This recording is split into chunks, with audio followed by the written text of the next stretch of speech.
Maaga pa nga at niyaya na ako ng aking asawa na pumunta sa bukid. Napapasyalan daw namin yung tanim niyang sibuyas. Buti na nga lang din maaga rin ako nagising para magluto ng aming pagkain. Baka kasi matagalan din kami dito sa bukid. May kalayuan lang ito ng konti mula sa bahay. Magdadalawang linggo pa nga lang itong sibuyas mula nung itinanim. Medyo maganda na nga itong sibuyas kasi katatapos lang din nilang abonohan at patubigan. Napansin ko nga din dito sa amin sa Mindoro, halos sibuyas na yung tinatanim.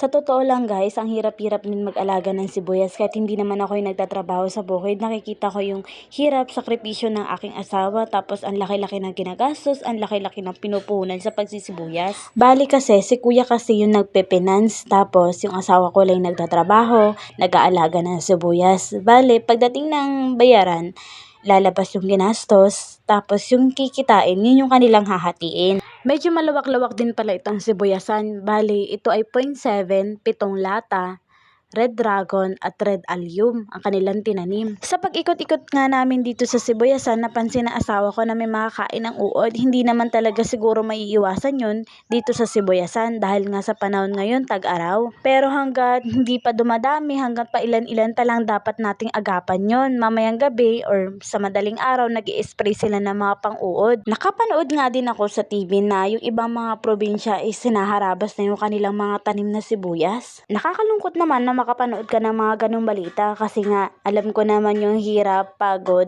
at sakripisyo sa pagtatanim ng sibuyas, lalo't malaki ang pinupuhunan dito. Buti na nga lang din dito sa Mindoro wala pa rin ako nababalitaan na may kaso ng harabas.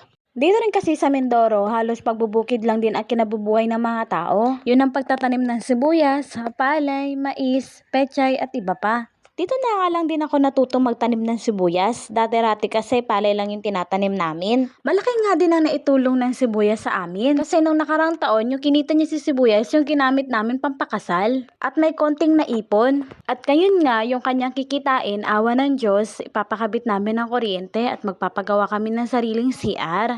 Ito nga yung kauna-unahan kong paggawa ng video dito sa Sibuyasan at i-vlog ko nga daw. Samahan nyo ko at subaybayan hanggang dulo yung magiging journey namin dito. Ako nga pala ang inyong probinsyanang Mangyans, AJ. Maraming salamat sa inyong panonood.